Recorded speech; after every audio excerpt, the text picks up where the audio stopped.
Welcome back to Mixing Up Success. I'm your host, Dani Anala, founder of Dani's Kitchen Shop here in Hood River, Oregon, where we make custom cookies, teach people how to bake, and talk honestly about what it actually takes to build a small business. Today's episode is a little different, and honestly, it might be one of my favorite episodes yet. I've been thinking a lot lately about connection and what it actually means to let people in. And I realized that the most connected I ever felt to another business owner is when they told me the truth, not the highlight reel, the actual truth, the story they almost didn't tell. So today I'm telling the truth. I've been in business for over 10 years. I've baked more than 160,000 cookies. I've taught over 1,200 students, and I've made so many mistakes. And I'm not telling you these to be self-deprecating or funny, although some of them are genuinely hilarious. I'm telling you because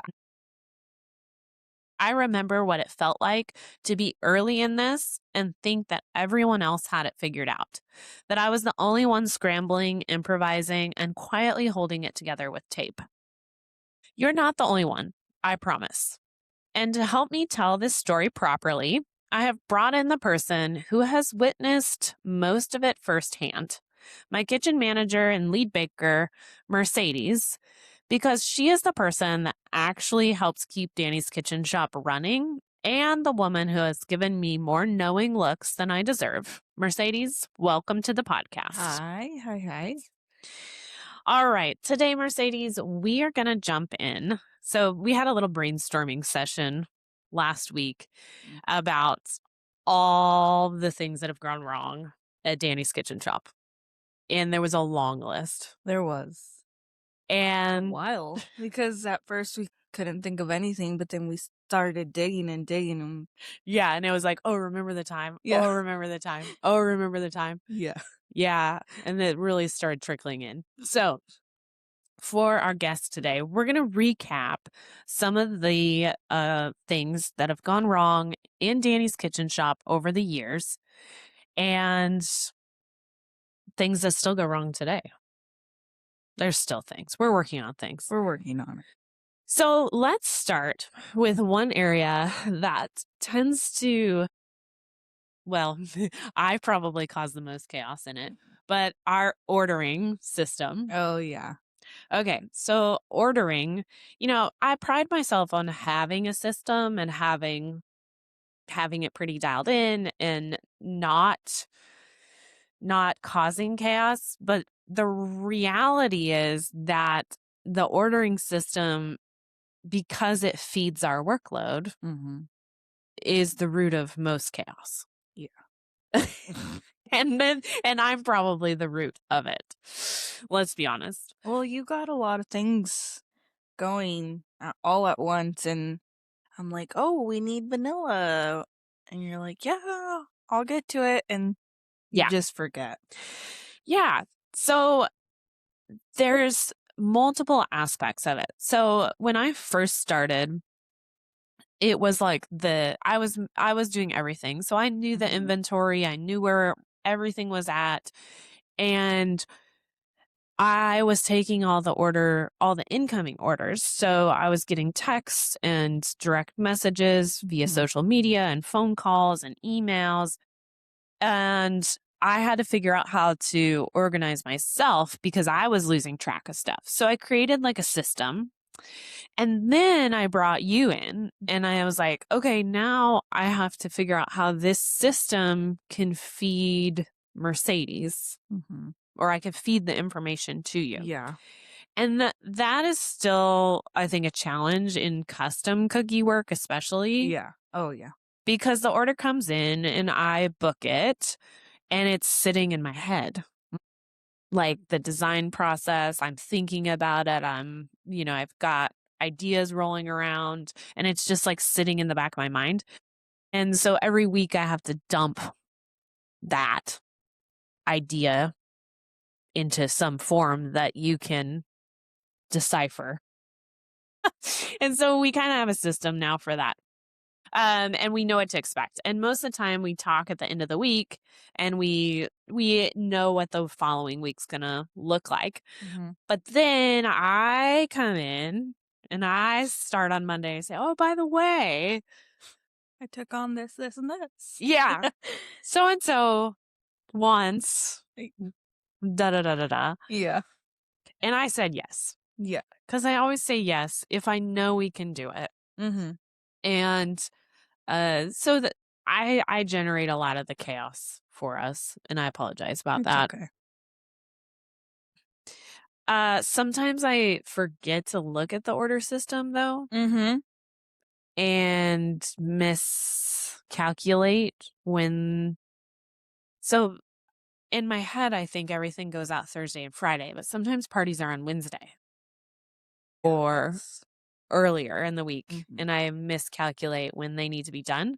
So we have accidentally forgotten to make the cookies in time. Yeah.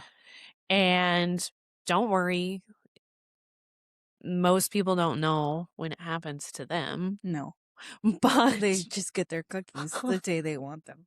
yeah, but we do have some workarounds for that and speed drying.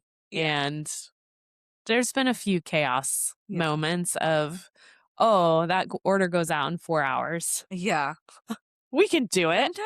Sometimes you even are like, "Oh, can I deliver it like a few Yeah. hours before your party?" Oh, now you're giving away my Oh. secrets. Yeah.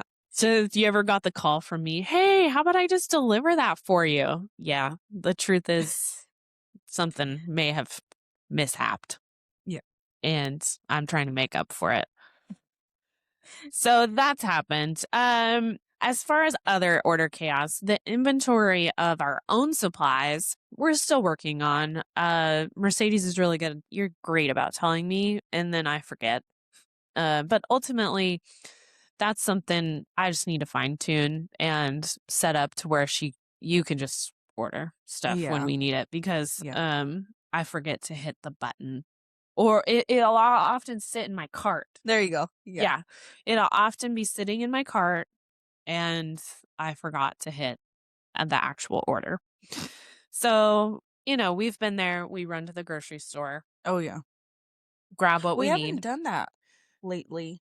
We've been pretty Pretty good. good. One of the things, I mean, as I've grown, I used to not carry as much inventory, like boxes and different things, because it just eats up your cash flow. But as I've grown, I've gotten better about bulk ordering and Mhm. trying to just have everything. But the perishable stuff is hard, like Yeah. the sour creams and the Oh, whipping yeah. creams and the milk Yeah. that we use in cookies. Those are hard because, well, it is hard because we don't go through some of them fast enough. Mhm. And so Yeah. there's many times where we have to run to the store for that. Yeah. um Other order chaos, I'm trying to think. We came up with a list, and a couple of the things were we've had a number of wrong color stories. Oh, yeah. And that one's just hard because we're trying to interpret, we are trying to take written words often and describe and figure out what color is meant by Yeah. that. And the color that comes to mind as being the hardest and the most whoops is dusty rose. Oh. And it's really hard when you mix it by hand, try to eye the exact color, but it's not always going to come out the same that customers want it to. Right. And that's what's hard. Yeah, so I have learned over the years to ask for a sample, like, color palette, Mhm. especially if it's tied to a wedding. Oh my. Yeah. Yeah, because especially dusty rose. Mhm. Dusty rose is a really hard one. Burgundy. And burgundy. Yeah, Yeah. we've had trouble with burgundy. Yeah. I That's a think you tough had one. a remake in order one time. Yeah, 'Cause occasionally I just miss the mark, and it's I just eat the cost usually Mhm. and scramble and remake the order if I can. Mhm. And it happens maybe once or twice a year. Yeah. It's not frequent. No. And that's why I just try to make it right in my interpretation and Yeah. get some correction. But in general, those are most of our ordering mistakes. And I always have the customer that calls or texts the order. And I'm trying to be really good about not taking the call or the text Mhm. until I'm somewhere I can put it in the system. Yeah. Yeah, But that's hard. just this morning we were organizing orders and there's 2 sticky notes that were in the system. Yeah. So I'm not the best yet Yeah. at that. But at least you remembered I and not Yeah. Thursday. I think I've added to my check system, my checks and balance system of saying like, okay, did I review all my text messages? Did Yeah. I take any phone calls? Is there any accommodations outside of the system? Yeah.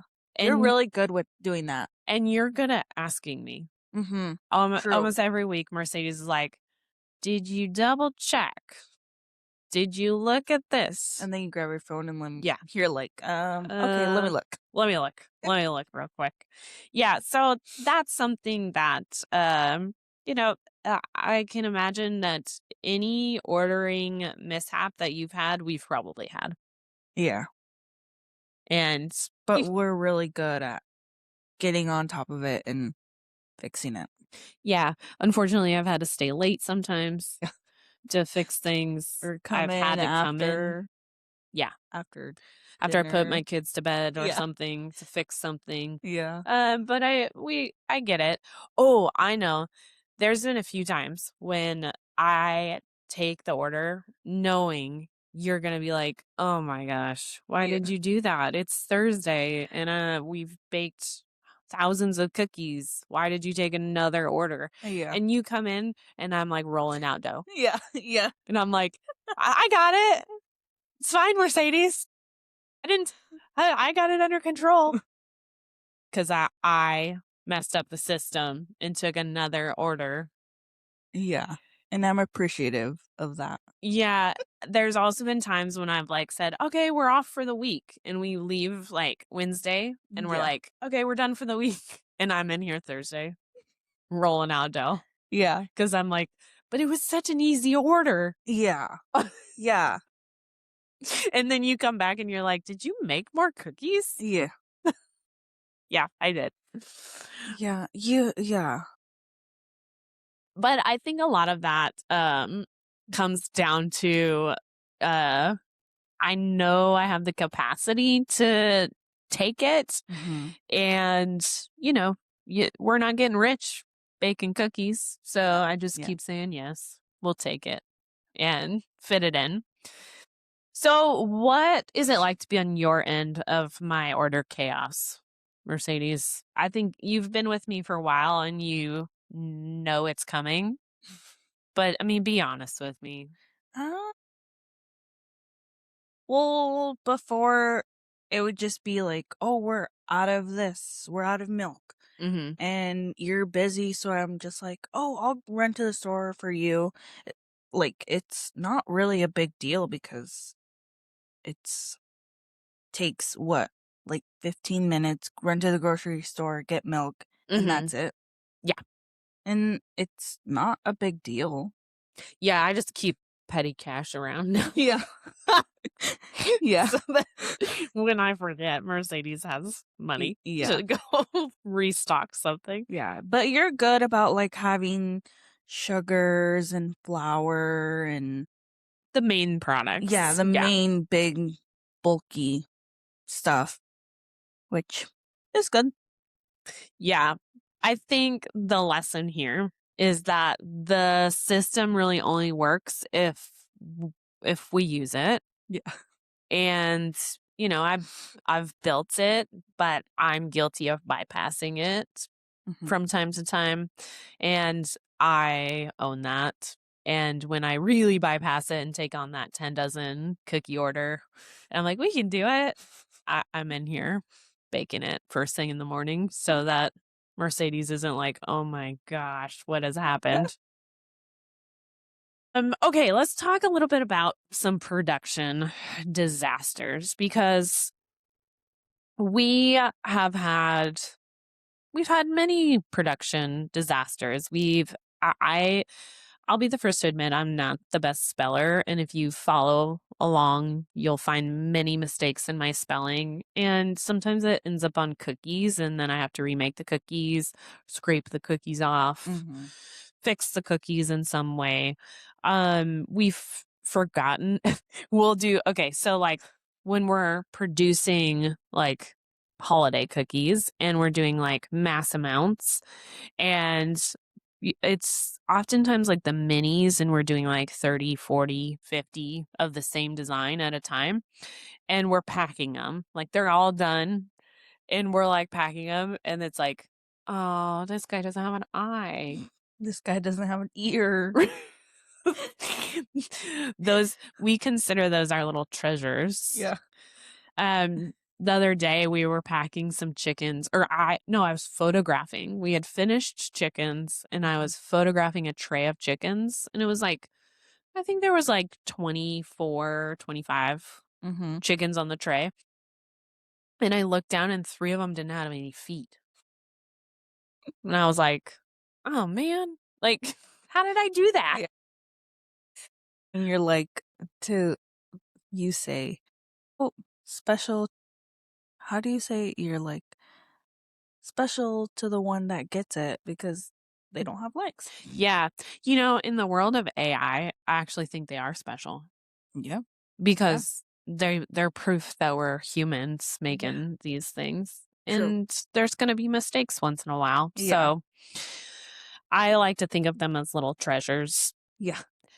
Oftentimes, I have never, in all my years, I have never had a customer say anything like, oh, really? Oh, this elf was missing an ear. So it happens once in a while. I apologize. They understand that you're human. But hopefully it just tastes good. Great. And you don't have to worry too much about it. Yeah. My latest mistake was and you caught it. It was so funny. I put out our Easter production. And so we make a bunch of cookies and we don't know exactly what we're going to offer for pre-sale until I photograph it. Yeah. And I mix and match and I usually try to do a couple dozens options and then some minis and different things. So I was like having a great time photographing these on a Friday. I was here by myself and I was just hanging out photographing the cookies. And then I go to put them on the website because I was like, these are going to be great. And I look at what was supposed to be a dozen and I count the number of cookies in the picture. And I was like, there's 14 cookies in this picture. And so I was like, well, I'll just rename it something special and we'll just go with it. Cause like I couldn't go back and retake the pictures. Yeah. I'd already like gotten rid of everything. Yeah. So then a week later, right, you're starting some production stuff and you're like looking at this, you're like, why are there 14 cookies in this? Yeah. I'm like, dozen has 13. Yeah. So I was like, well, I already photographed it and we have to match the photograph. So there we go. Luckily, it was a pretty easy set. So yeah, I didn't panic. Yeah. But I've done that more than once. And it's usually a lot of times I'll miscount and do 12 when I mean to do 13. That happens sometimes and I just move on and keep going. But yeah, I'm trying to think of other production disasters that we've had. We've definitely had some overbaked cookies. Oh yeah. We've had some underbaked cookies. Yeah. We've had to throw away cookies. Not very often. A tray falls. Full disclosure, I cried on a cookie last week. Yeah. And it was a tough week. It was a tough week. I was having a day and I thought I can just keep going, and I lost it and cried. My tears fell on the cookies and I had to throw them away. Yeah. Mercy's like, it's okay. It's okay. We have to cry sometimes. Yeah, everybody cries sometimes. Yeah. All in all, though, okay, so we keep track of every single cookie we make. Mm-hmm. And I just glanced, and I always create a whoops or a oops category. Mm-hmm. I don't think there's any in there this year. No. Well, I guess we should count the cookies I threw away that I cried on. That was a whoops. Yeah. That was like 2 cookies. Yeah.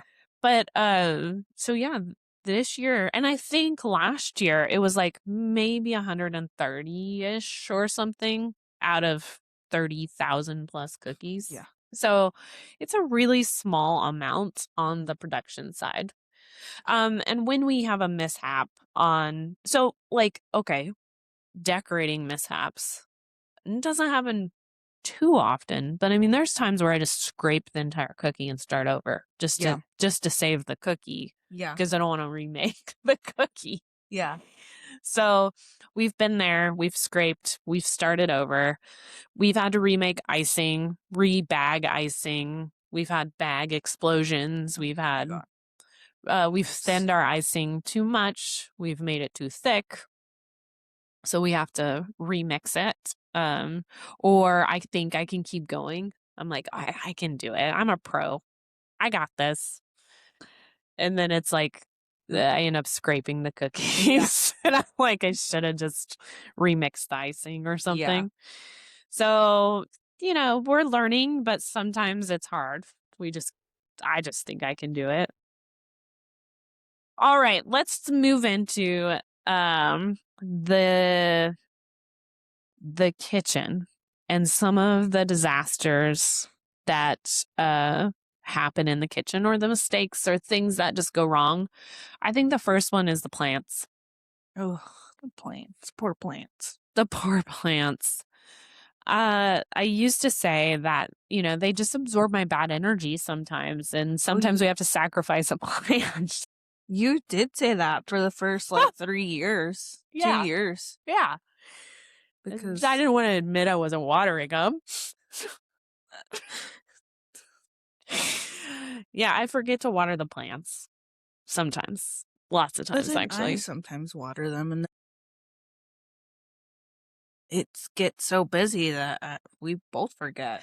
Yeah, we both often forget. Especially when we're really busy. I think if like the month of December, I don't know. They didn't. Yeah, that's always a month that the poor plants, we come back the and bottom ones get watered. Yeah, so we have plants high up on our shelves up above our cabinets, in a few places, and we have to get the step stool, and that added step stool is really hard. Yeah, it shouldn't be hard, but it's hard. Mm-hmm. Anything that adds a layer of complexity. So the poor plants, every once in a while we have to sacrifice one, but we haven't had to, I don't think, in the last year. Oh.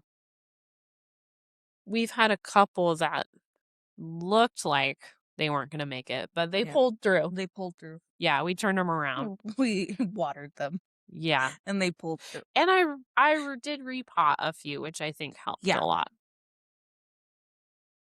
We are in springtime right now, and one area that I hate to admit, but is the reality of running most businesses, is pests. And every spring we battle sugar ants. And last year, I have to admit, I was like a little lazy. I saw them coming, right? Like you can, if you're paying attention, when they're coming. And I saw them. And I didn't quite get to them, right? I didn't take care of the problem right away. I kind of drug my feet. I don't know, not very long, I don't think, but I drug my feet. I know I did. And I came in one morning and we have this big glass garage door and it was covered in these flying bugs. And I thought, it was like a Monday morning, so it had been over a weekend. And I thought, what happened? And I think you came in and I was like vacuuming all these bugs. And you were like, what happened? And anyways, I had to do a lot of research on ants. Oh, yeah. But it turns out that they do hatch and they fly out of the ant colony to like go make new colonies, and they fly out and they like try to get away. Well, they went to that door. Wanted the sunlight. Yeah, that was a nightmare to manage. And it took weeks of to get rid of. Yeah. And I was like having to put cookies in different rooms, and it was not ideal. But we managed. And this year, the minute I saw an ant, I was on it, and we haven't had any problems. No.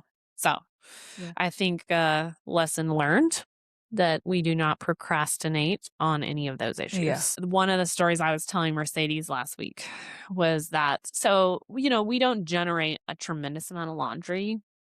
And so I'll like throw it in the basket, let it pile up. And sometimes something gets in there that shouldn't be. And then when we'll wash it all, but it still has a dingy smell. Right? It's just the reality of laundry.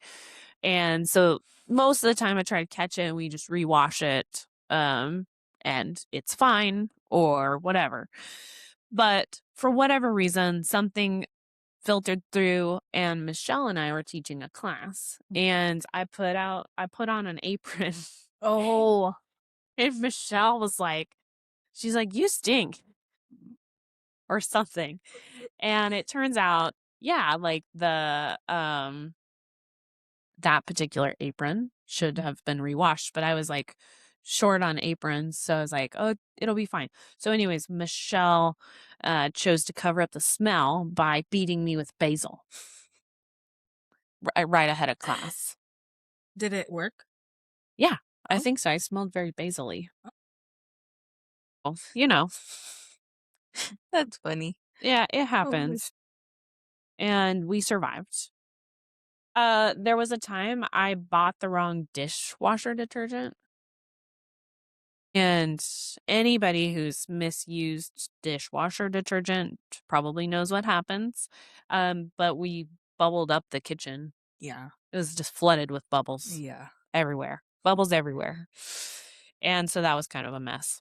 Yeah. And I haven't done that since. No. Although I was shopping for dishwasher detergent last week and they didn't have the one that I need. And I was like reading the labels and I was like, now is this the one that works? Or anyways, I just was like, they don't have it. I'll just, there you go. Yeah. Yeah. Not try anything else. All right. Let's now talk about our equipment saga, because any bakery knows that equipment, while your best friend, can also be very challenging. And I have a few that have definitely made the highlights. First off, I do have to say that I have a printer, right, that I've had for 3.5 years or so.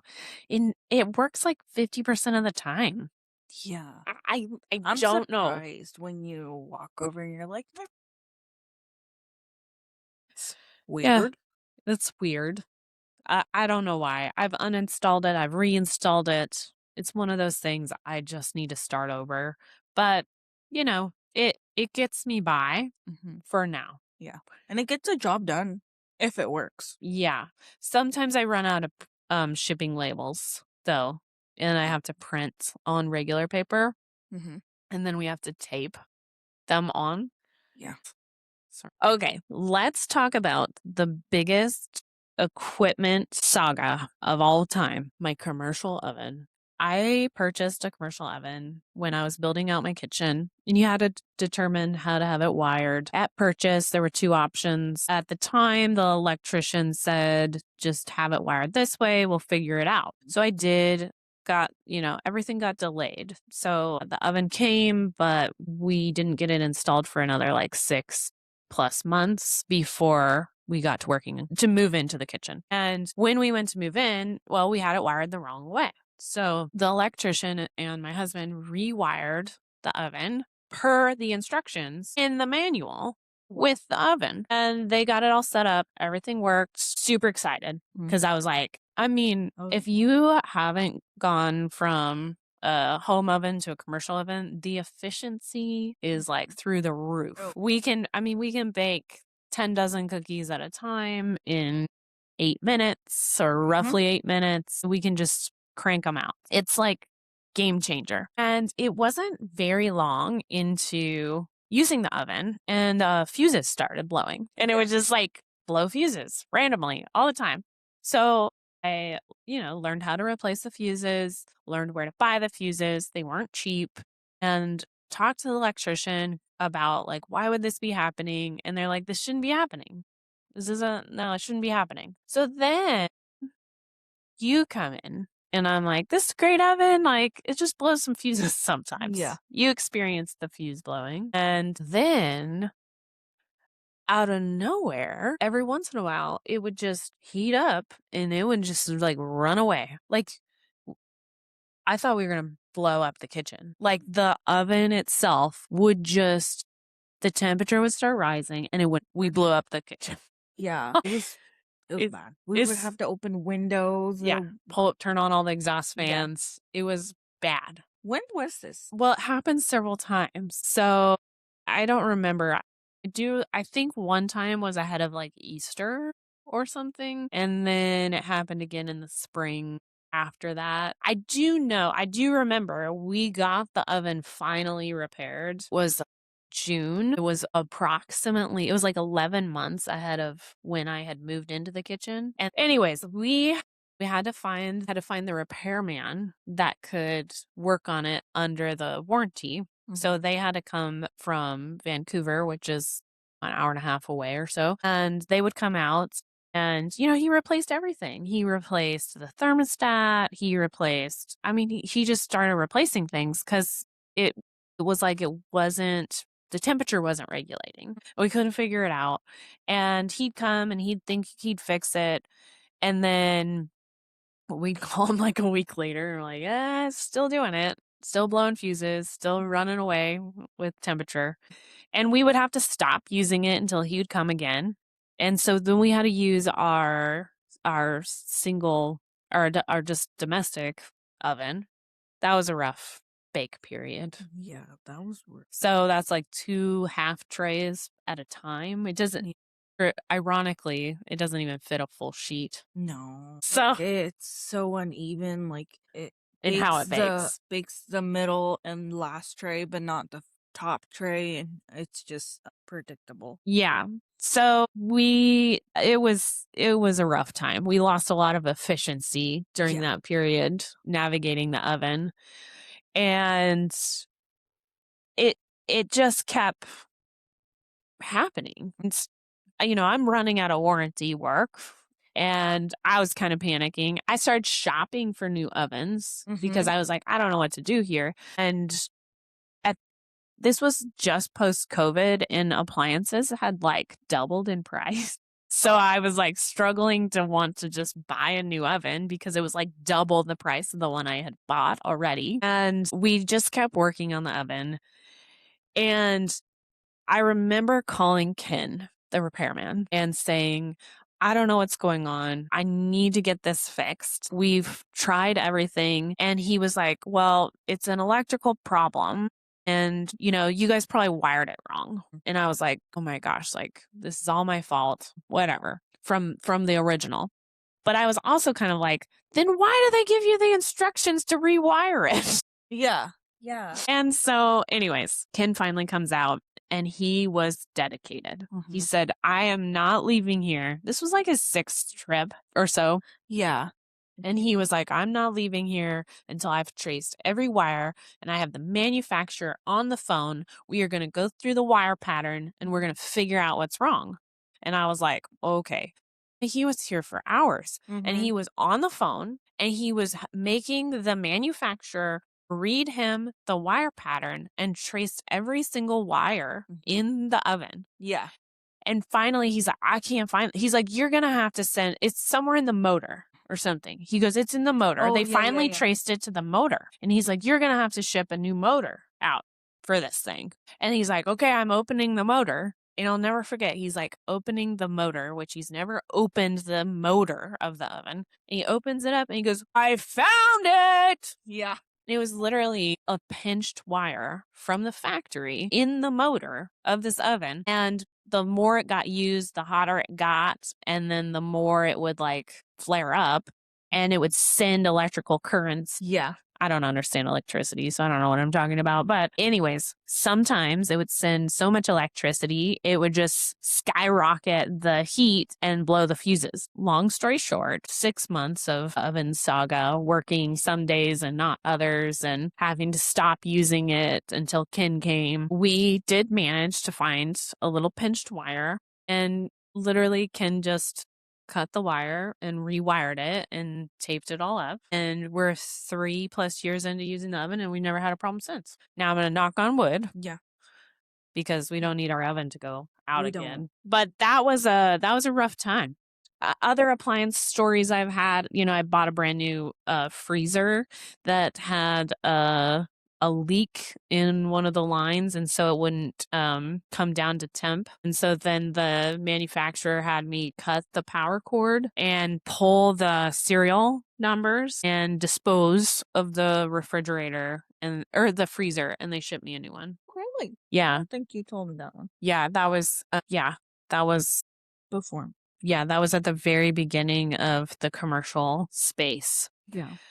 So appliances they can be tricky, but what I've learned in running a small bakery is find a good repairman. And Thank you, Ken. Thank you, Ken. And make sure to take care of them. Yep. So that they're there to help you out. Mm-hmm.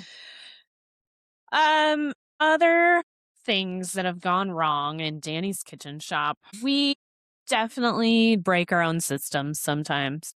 That's just the nature of the beast. For example, this week, cutoff for Easter is Tuesday because that was the end of the month. And that seemed like, in my head, like, oh, that seems like a good thing. But that really throws the production schedule. Yeah. For chaos, especially because a lot of orders come in the last day.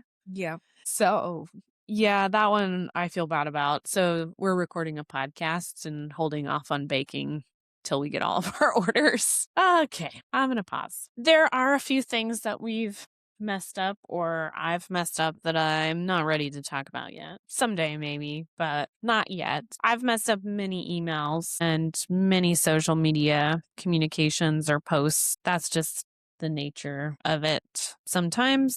And I'm sure there's lots of other things that I've messed up. But all in all, I think that those are the main things that go wrong. And we kind of anticipate them now. Yeah. And have workarounds or ways to solve them. So I hope that maybe some of these stories resonate with you, make you not feel so alone in your baking journey or whatever you're working on, your small business journey or your just life, because we can all relate to things that go wrong. So Mercedes, thank you for being here and thank you for witnessing all of these whoopses and thanks for fixing a lot of them and helping me find the broken ones that I didn't even know were broken. And, thanks for keeping it going. Yeah. And to everyone listening, here's what I want you to take from today.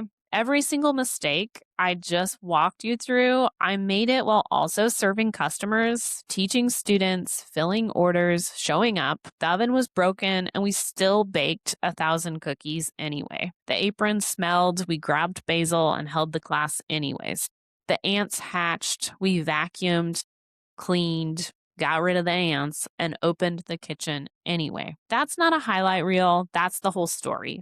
You're not behind. You're not doing it wrong. You're just in the middle of your story, and the middle is always messier than the beginning or the end. I have been building Dani's Kitchen Shop for over 10 years. I still forget to water the plants. I still take the Sunday order. I still have a printer that only works half the time, and I'm choosing not to address that right now. And I'm still here, building something I'm proud of, one day, one batch, one mistake at a time. If this episode resonated with you, share it with another small business owner who needs to hear it. Leave a review if you've been meaning to, and come find us on Instagram or Facebook at Dani's Kitchen Shop. I'd love to hear which story was yours, the one where you thought, oh my gosh, that's me, because I bet you have one. Thank you for listening to Mixing Up Success. I'll see you next week.